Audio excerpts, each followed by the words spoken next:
Hyperhidrosis is a pathological condition characterized by excessive and uncontrollable sweating by the sweat glands, which can be either generalized or localized. Most often, the causes of hyperhidrosis are first a primary idiopathic condition, the cause of which has not yet been determined. Secondary hyperhidrosis, on the other hand, is a pathology that develops against the background of various diseases and bodily conditions. Most often, excessive sweating is observed in cases of hyperthermia, intense physical exertion, stressful situations, as well as failure to observe personal hygiene, flat feet, wearing tight rubber or uncomfortable shoes, synthetic fabrics, increased body weight, diabetes mellitus, vegetative vascular dystonia, tuberculosis infections, sudden drops in blood glucose levels, malignant tumors, hyperthyroidism, and a number of other diseases.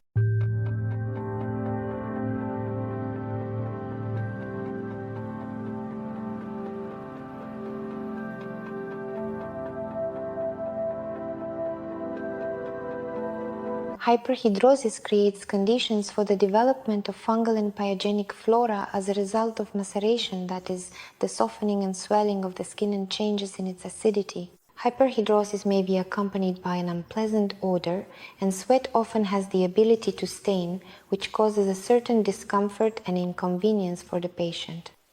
The diagnosis is made based on the patient's complaints and objective examination findings.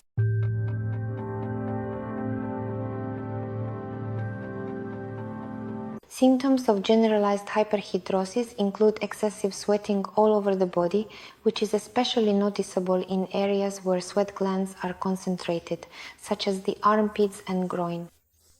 If excessive sweating occurs only when the ambient temperature is high, during physical exertion, or under psycho-emotional stress or tension, in this case we are talking about physiological hyperhidrosis. Increased sweating at night may indicate various infectious diseases in the patient. Localized or focal hyperhidrosis manifests as increased sweating in certain areas of the body.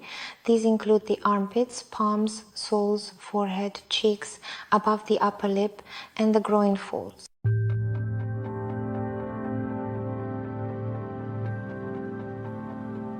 During the initial examination, it is necessary to identify the underlying disease. That is, if the hyperhidrosis is secondary in nature, during the examination it is also possible to determine the degree of hyperhidrosis.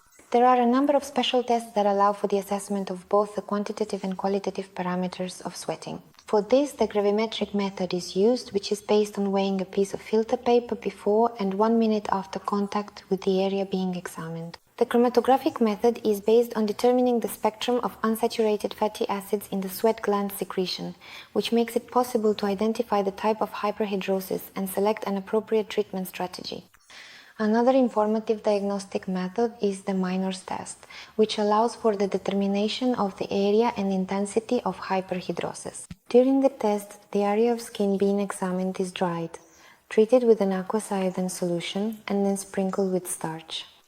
After that, the area of sweating turns dark blue and its boundaries are marked.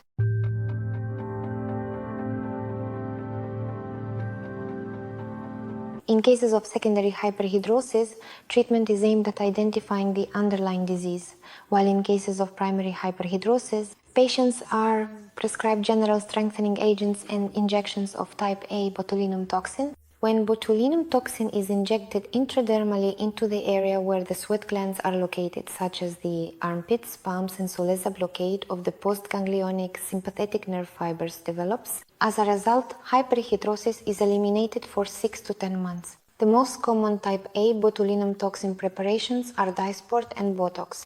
The stages of the procedure begin with the standard consultation, which includes an interview, medical history collection, examination, and recommendations for the patient. Next comes the stage of skin cleansing. That is, we proceed directly to performing the procedure itself. Identifying and marking the injection area, administering the product under the skin, cooling the injection site, and applying a post-injection cream. Patients are also advised to use disinfectant powders to dry the skin or antiperspirants as part of their home care. Attending psychotherapy is also one of the relevant methods for treating hyperhidrosis. Surgical treatment of hyperhidrosis is used very rarely and only in cases where other methods have proven to be ineffective. As a preventive measure for hyperhidrosis, it is recommended to follow personal hygiene rules and to promptly treat any conditions that could cause it. After the procedure, we recommend scheduling a follow-up examination and consultation with a cosmetic doctor in 1 to 2 weeks for possible additional correction of the treatment area.